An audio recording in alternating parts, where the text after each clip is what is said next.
If you're a driven, active person who wants to reach and pursue a higher quality life with some ambition, then guess what? This podcast is for you. This is the Driven Athlete Podcast. What's up, y'all? It's your man, Dr. Kyle. Welcome back to the Driven Athlete Podcast. Insertional tendonitis. And what do we do? How are we going to tackle this, right? All right. So everyone's familiar with tendonitis, right? It's when a tendon gets overwhelmed and overloaded and it gets irritated, right? And insertional tendonitis would be where the tendon connects to the bone that it connects to and moves, okay? So I'm not trying to insult anyone's intelligence, so to make sure we're on the same page, all right? Muscles connect to bones via tendons. Ligaments connect bone to bone, okay? So a tendon connects muscle to a bone and ligaments connect a bone to a bone. So ligaments are actually passive structures, okay? They don't have any action movements and they're there just for passive stability. So ligament tears and ligament sprains, really there's too much weight placed on that, in my opinion, for like rehabbing athletes, or emphasis on like, well, the ligaments sprained. That doesn't really create a lot of dynamic stability anyway. Actually, it doesn't create any dynamic stability. It's there for passive stability. The dynamic stability comes from all the muscles and movement coordination around the joint itself. Okay. But anyway, so tendons get overwhelmed, right? And they get irritated. And a tender, overwhelmed, lit up tendon, guaranteed going to be a diagnosis of tendonitis by any healthcare practitioner, in orthopedics especially. The question that we ask as movement specialists, we're movement practitioners. All right. So we're going to have movement-based diagnoses. All right. Our diagnosis be movement-based, because we're movement practitioners. All right. That's what we do. We can't do anything about the passive structures anyway and the anatomical differences. Anyway, tendons get overwhelmed and overloaded for sure. Athletes of definitely active people, it happens very often. The question we ask is why? Okay. What is the cause of the cause? You have tendonitis. That's not that hard to figure out, but why? Okay. Definitely what structure, what's the tendon, but why is that tendon in particular getting all overwhelmed and lit up? These tendons get overwhelmed and lit up because too much is required upon them. They can't handle what strain and load is being placed on them, right? So imagine like jumper's knee, patellar tendonitis right in the front of the kneecap, which is different than patellofemoral pain, by the way. Like, why is that tendon getting all lit up? Just overuse? I hear that all the time, and it's not, of course, you can do too much. You need to rest and recover, totally. But overuse is a cop-out diagnosis, in my opinion. I think it just demonstrates a lack of diving into the matter and into the material or into the issue, and it's just a cop-out diagnosis, just like sciatica, in my opinion. It's a trash can term that just means like collecting a bunch of things in one, of like just the sciatic nerve is lit up. Okay, well, why? Why is this for tendonitis? Why is the patellar tendon getting lit up? Why is the lateral epicondyle tendon getting lit? The common extensor tendon, okay, is what that is, right in the lateral epicondyle for tennis elbow, the medial epicondyle, the common flexor tendon. Why are those tendons getting all lit up, right? Overuse? Let me ask you, you play tennis, you play golf, you run, you exercise, you do squats. Do you know anybody else that also does the same level of squats that you do? A ton of people. So why don't they and all your colleagues and friends have tendonitis? There's got to be something different that you're doing, right? Another very similar one is like rotator cuff tendonitis, okay, for little league, for baseball players, okay, or volleyball or swimmers or something like that. And it's like, well, it's overuse. Do you have any friends or teammates that also throw the baseball at the same amount that you do volume-wise? Are you doing an excessively amount over more than what everybody else is doing? Probably not. Probably this very, very similar. But why don't all your other teammates have this tendonitis? What is it that you're doing differently? That's what we need to ask. Why? Why is this tendon getting lit up, right? So it's a superficial top layer diagnosis of like, my tendon hurts. Okay, we know. It's not that hard to figure that out, right? Cool. Got the diagnosis. So come and see a movement specialist like us at Athlete Restoration Co., Sports PT. We're going to ask, why though? Why is this individual athlete developing tendonitis versus all of his colleagues or her colleagues and friends, right? Overuse is not a great answer. They're doing something different. We have to unveil that and figure it out and deep dive into what the cause of that cause of pain is. What's the cause of the cause? The cause of the pain is a tendon that's all lit up. But what's the cause of that cause? That's what we need to figure out. And it usually lies because, number one, because the tendon's overloaded and overwhelmed. It's overcompensating, right? For something else that's not doing its job or contributing enough. There's compensations in strength, recruitment, and movement patterns. There's strength and recruitment compensations. It's not like somebody's weak. It's more of like what muscle is getting recruited more than other muscles that neighbor it and connect to that area. All right. Because the one that's overly dominant and doing way too much and working overtime is going to get all lit up and irritated and tendonitis.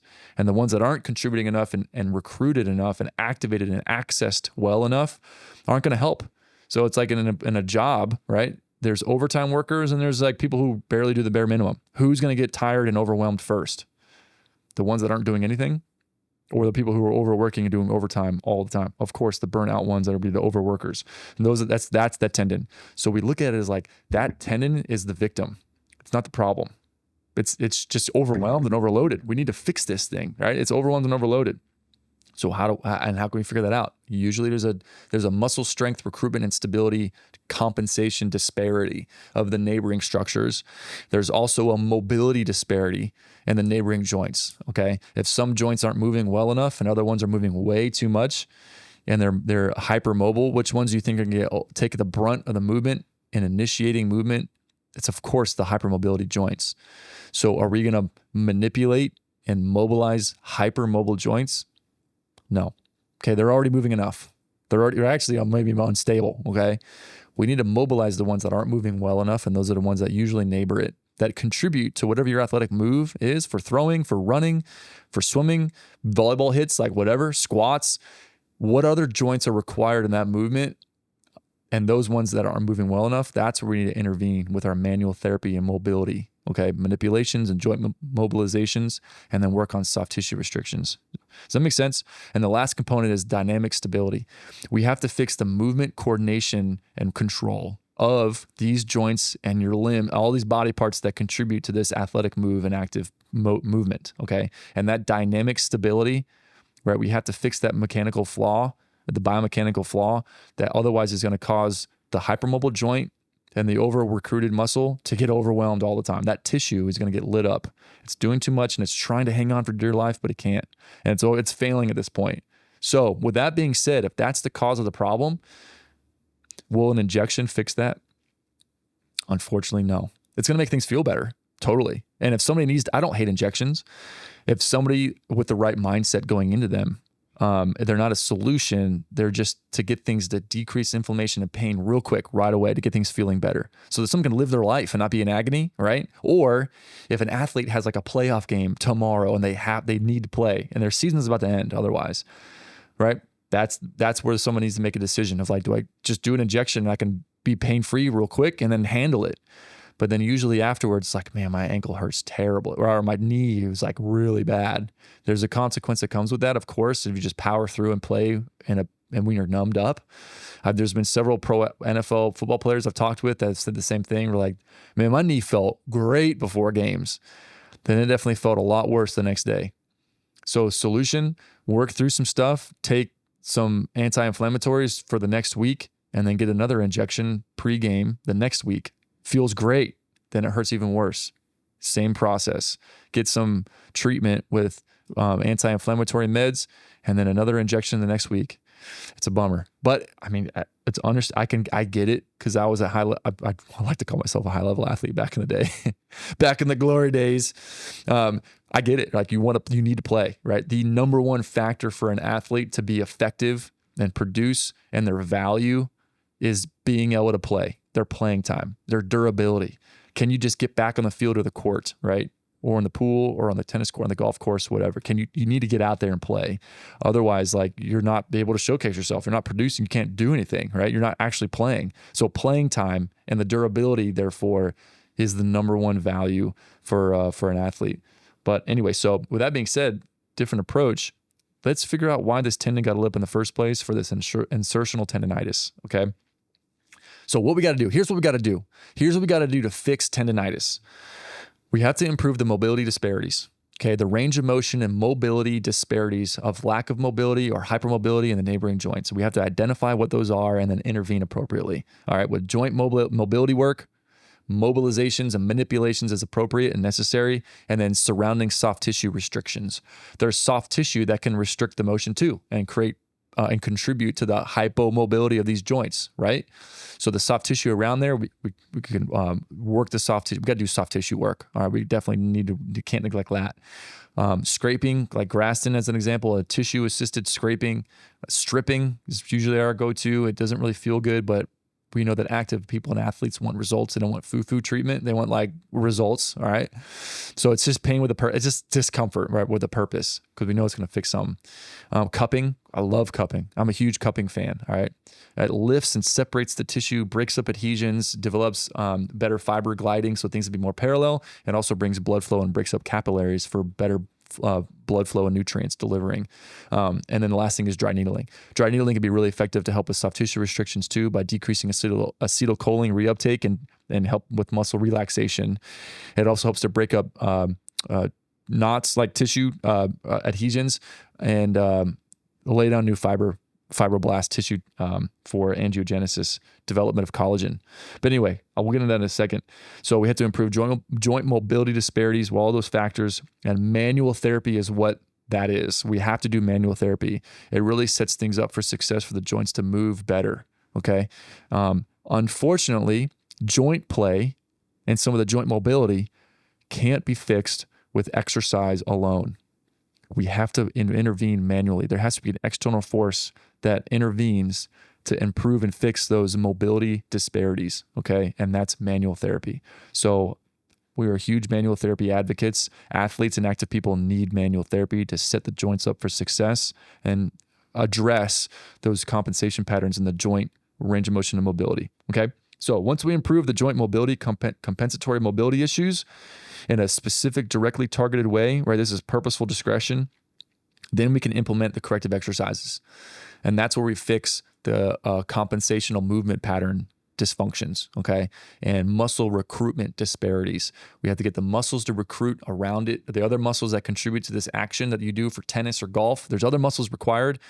As an example, for the elbow, there's usually a link in the scapula and the shoulder of like an issue, a compensation pattern, a lack of scapular stability, right? A rotator cuff activation, rotator cuff strength and stability, stabilizing the shoulder joint. There's usually a link with that for elbow that we're finding. All right. But anyway, so we have to address that. It's contributing to the movement of your athletics, and that's making that tendon get overwhelmed. So corrective exercise implementation by fixing the recruitment compensation issues and strength issues and dynamic stability issues, which is like a movement control and coordination problem. All right. If somebody's moving and diving into not the best learned movement pattern, we have to fix that learned movement pattern. It's to unlearn some things and learn new things. And that ultimately will fix the dynamic stability issues with the corrective exercises. So the manual therapy and the mobility work sets things up for success so they can move better. Now that they're moving better, let's solidify and solve the problem with corrective exercise. Okay, that's what we had to do. All right. So then now the things are moving better and they actually solidifies the movement patterns, improving the dynamic stability and enable the muscles to tolerate and handle the load better. Okay, that's when it's called, when we go into load reintroduction. Okay, load training. As in like, if somebody has knee tendonitis, we're not going to be able to squat 400 pounds that day, right? The tendon will get overloaded and overwhelmed. We don't want to light things up over and over again. Okay, and that's the third point I'm going to say in a sec. We have to progressively load things to a good tolerance level and not light stuff up. So when somebody leaves a session with us, an appointment, work with us, the goal is for them to leave feeling better than when they came in versus like just doing it anyway, right? It's too much load for the tissue right now to handle. And if you can do it, but it hurts, is that ultimately going to help? It's going to light stuff up and it's going to take 2 steps back. We take 1 step forward and we do too much and get too aggressive, take 2 steps back. That's going to be a stalemate. It's going to be frustrating and difficult for everybody. It's going to be frustrating, wasted money and time for everybody. All right. So heeding the advice that we're suggesting, it's like, don't do too much too quick, right? We have to load it progressively. And eccentrics is a great way to work on that in a non-irritating, non-painful way to help lay down new collagen integrity of the tendon, improve the integrity, tensile strength of the tendon. Eccentrics strengthening is a great avenue to do that, according to the research. And one of the main things is not creating more pain and irritation. So like I said, if it hurts, we have to change it. If it causes pain, we got to fix it. We got to change it up. If the pain comes back later that day or that night or the next day, then we got to course correct, right? So we're always asking for this feedback. How'd you feel when you leave? How'd you feel that night? How'd you feel the next morning? How'd you feel that day, the next day? Today upon arrival, how do you feel? Right? We're like, well, it does hurt a little bit. What'd you do? Oh, I didn't do anything. What did you do? Well, I did do this. And it was like, well, that might be too much right now, right? If you want to see results, we have to be pretty vigilant and aware of what things are causing issues, and we can't light it up over and over again. So anyway, with that being said, we have to improve the dynamic stability and then load it appropriately and progressively. And eccentrics is a great way to help intervene and add in and implement. The other thing on top of that is BFR, blood flow restriction. All right. So for tendonitis, we can load it with eccentrics, and then we can also load it in a very small way while it's restricted in its blood flow. And that has been found in the research to really help improve strength gains without actually having to load it a ton of weight. All right. So as an example for ACL repair, right, or someone with knee tendonitis, right, we can apply a blood flow restriction cuff around their femoral artery on the top of their thigh, and it feels really tight and it restricts blood flow down the rest of the leg. And while it's in that state, you exercise it. All right. You load it. You purposely put strain through the tendons and the muscles and the joints. All right. But not a lot is required, which is great, because that means we don't have to overload the tissue to actually get the strength gains as if you were, right? So it's really cool. You can load it at a very small rate that it can tolerate, but the body reacts in a way as if you did load it with like 300 pounds. It's really cool. It kind of tricks your body to react in that certain way. There's a neurological response and an endocrine response that helps to with those changes, with that benefit of strength improvements, which is cool. Dry needling is really helpful, like I was mentioning. I want to dive into that a little bit for insertional tendonitis. It helps to stimulate fibroblast activity to lay down new collagen fibers. It helps to stimulate the healing response and improve tendon integrity. It creates angiogenesis, which is development of new blood capillaries and blood vessels around the area for new blood flow and stimulate blood activity for nutrients and oxygen delivery. It helps to recruit endogenous opioids for symptom relief. Endogenous being like your own self natural opioids, and it helps for just making things feel better. And then adding the electrical stim on top of that, from the research is describing, the electrical stim helps to amplify those effects. Okay, so we'll put electrical stim on while the needles are inside someone's muscles or tendons and the joint spaces, and it helps to amplify the effects of those benefits I just described. But the number one thing overall for insertional tendonitis and somebody battling tendonitis issues is don't F it up over and over again. Okay, this is the hardest part, especially for active, driven people that are like, I want to get after it. I'm getting cabin fever. I'm tired of just resting, right? So first of all, don't rest. Just modify. We're going to modify your activities. Don't do this, do that. Okay, what can I do? What can I not do? Your symptoms will tell you. Okay, so be more aware and mindful of your body. Your body's going to tell you if it hurts when you're doing this, it might be too much right now. So back it up. Either change the range of motion, change the load, the amount, or change the volume. All right, just do less. Just modify a little bit so that when you're doing it, it doesn't hurt. After you're done doing it, it doesn't hurt worse. The next day, it doesn't hurt worse. Perfect. All right. That's where we want to stay at.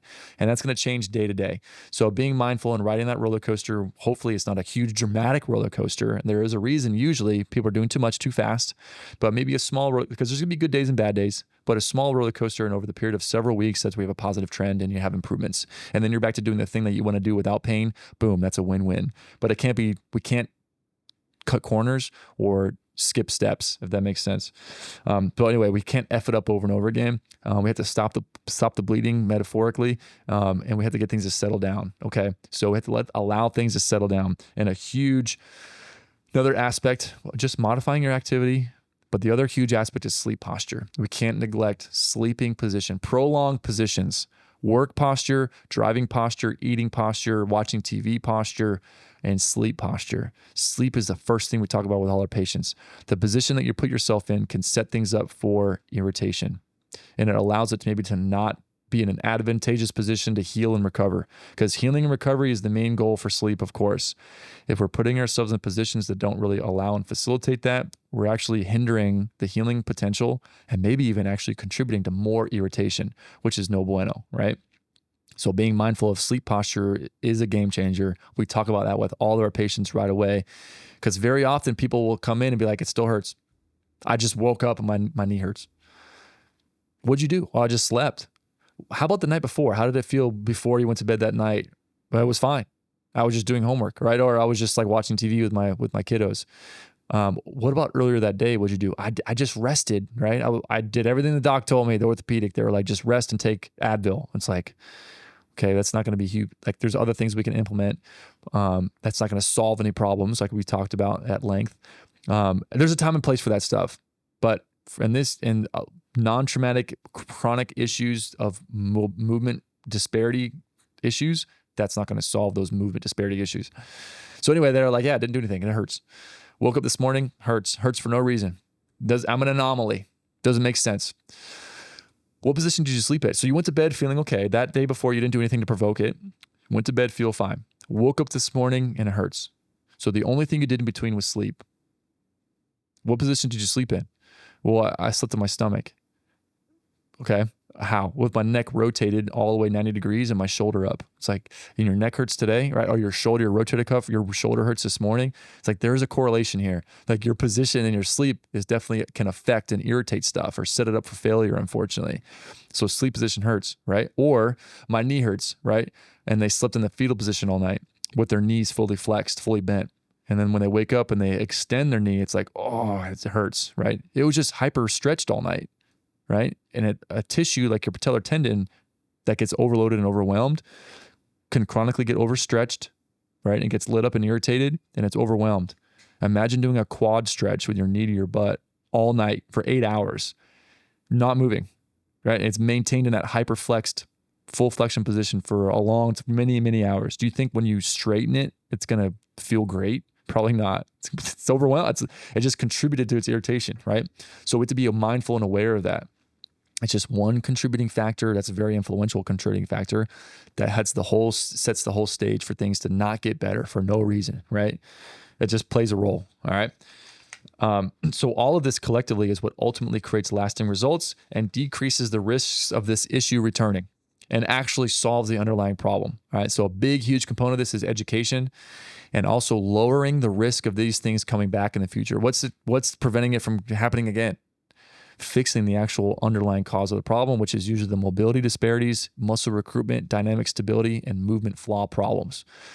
That all collectively is usually what brings things about like this.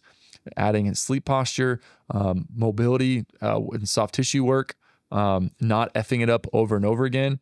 Those are all the things that collectively can help solve this problem, prevent it from coming back again. It's interesting though, talking about this movement pattern stuff. All right. So movement system dysfunctions is a collective, a collective amount of all the joints that surround and all the muscle tissue and all the recruitment disparities, and all those things contribute the way the person moves and grooves with not the best dynamic stability or control. And they're not the best coordination through the movement and overloading the tissue, right? All those things that we would call that a movement system impairment or movement system dysfunction. And particularly in athletes and active people, that's people that my pain came out of nowhere. It just started hurting. My shoulder started hurting for no reason 3 months ago. But those learned movement patterns over several years get reinforced over and over with every single rep from a young child to adolescence into early adulthood, into adulthood. Those learned movement patterns develop and those get reinforced with every rep over and over again. And so it's like, how does it even start?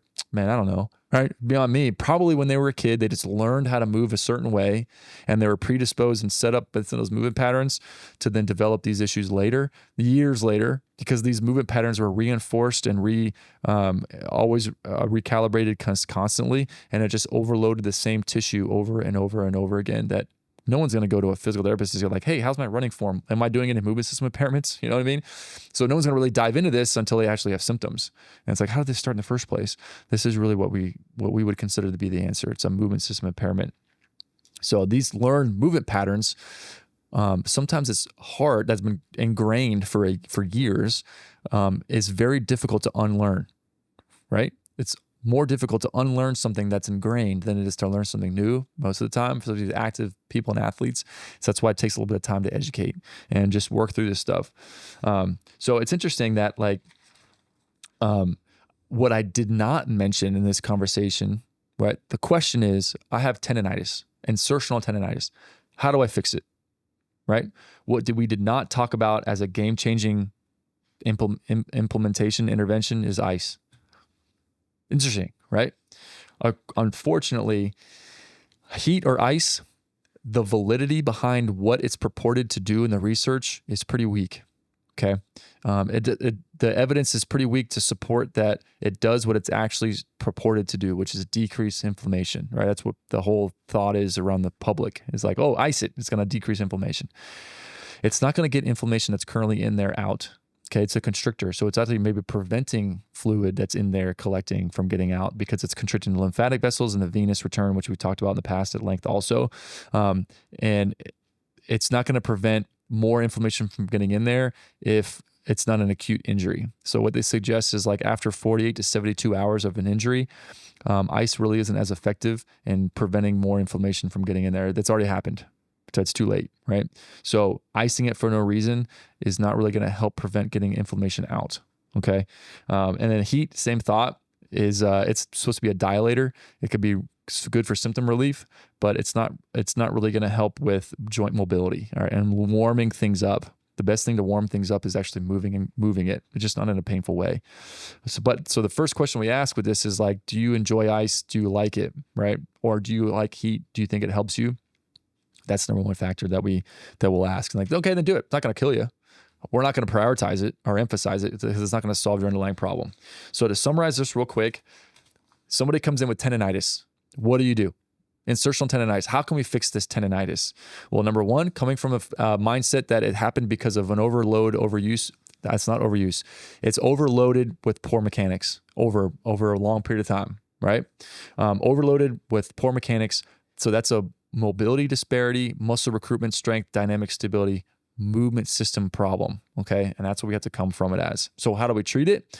Well, we got to fix the joint range of motion mobility disparities with joint mobility. We have to fix the soft tissue restrictions around it. We can address the actual tendon itself with dry needling, cupping to stimulate healing response of all the things we talked in the past. Then we have to load and strengthen things and fix the actual movement disparity problems, okay? The movement coordination problems, loading it with BFR, blood flow restriction, and also eccentrics, and then also fixing the movement patterns. That's what we have to work on. And the number one thing overall is just don't chronically F it up over and over again. Don't make it worse again and again and again and again. That's a great way to allow things to linger, okay? So with athletes that we worked with and active people, the issue with tendonitis is it lingers forever. It's just not getting better. It lingers. The lingering comes from not fixing things we talked about, and then also constantly just effing it up, constantly just irritating it a little bit. That allows a hypervigilant tissue and the nerves that are in there too that are hypervigilant and sensitive to really getting irritated again easily, right? So that's the main problem. And the number one thing we find with active patients is going back into things too much too quickly. Because usually they feel pretty good after a couple sessions and then they dive into it too much too quick and that lights it up, okay? And it makes things worse. So doing too much too fast can definitely set it up for failure. So it's like, hey, hang on, be mindful of your activity, like what you're doing if it causes symptoms, and back it up a little bit.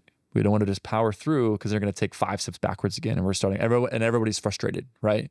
Everybody's frustrated and it's a waste of money and time for everybody. So not doing too much too quickly is the hardest part for athletes and active people, and I totally get it. I've been in that boat too. So if you have any questions about this, about your own tendonitis you've been battling, or why it happened in the first place, or how we can treat it, definitely reach out. We'd love to talk with you. You can reach us best at 561-899-8725 is our phone number, or our administrative email, which is team@athleterc.com, because we'd love to chat with you and help you. Because like I said, we live vicariously through our patients, and we know that this has been an issue this is a huge common issue for athletes and active people that we've battled ourselves in the past and that we're passionate about.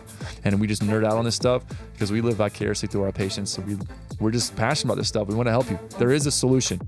All right. We do this very often and all the time. So we want to bring hope to people that it can be solved.